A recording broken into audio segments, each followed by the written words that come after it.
birungi ebyo abalukugonzebwa ati tujja kusala.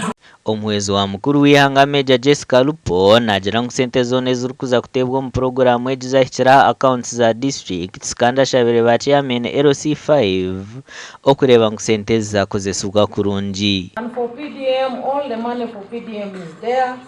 We request LC5 chairman to ensure that the circles are ready so that the money is dispensed from the circle account to the individuals. Kandi hamwa parish development model ni ngoza kubakakasangwe sente zikire ya account yani zingi already zero kandi tukuija kukoragana na lelende na muno abachia person ba district na team yona arulengo wa district bateho kujo kurora ngwe sente zinu zahika abantu abasemereye kuitunga. Major Arupona nayongera higa abanya Uganda Mwejumbire mu kuhingo kurukurwa mu sente nukwe babase kutungura makagabo hamwe n'ihanga. Fish farming, okusirika enchu, fruit farming, okulima ebijuma, piggery, okusirika empunu, poultry, okusirika enkoko, coffee, okulima omwani, and food. okulima ebyokulya omuka.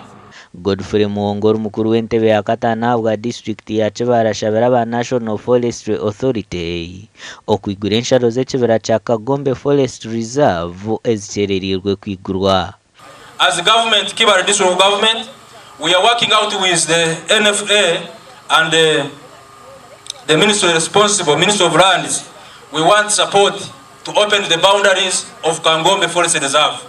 Babebembezi ba district ya Kibaale basimira omuhwezi wa President hamwe na NRM government abo bohereza burungi mu district ya Kibaale hamwe na Bunyoro. Ngasiniya agakwisa na university mu gayikaho genda Nyamarwa hano nanka sente mugaga bakugyombeka irwaro ndino hano kibedirize tucuranti twine marwaro balaba kuombeka kwiguliye irwaro. Of course nyokuno katandika iro mulimo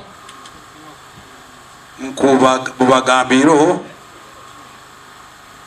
ne kandi kiro kino twizire kumaliriza omulimo ogwo gutwatandikire. Ehuru yokushoroza sente zo kombeka ishomerere rigira miliyoni 200 obwo omuhwezi wa Purezidenti ahireyo miliyoni 20. And now we are handling one building at a time. The one we are handling now is the classroom rock. Ishomero rya Maryland High Secondary School katandika omwaka gw'2017 ahansi y'omusingi gw'ekanisa ya Uganda. Gasha kwa Thomas tumwebaze.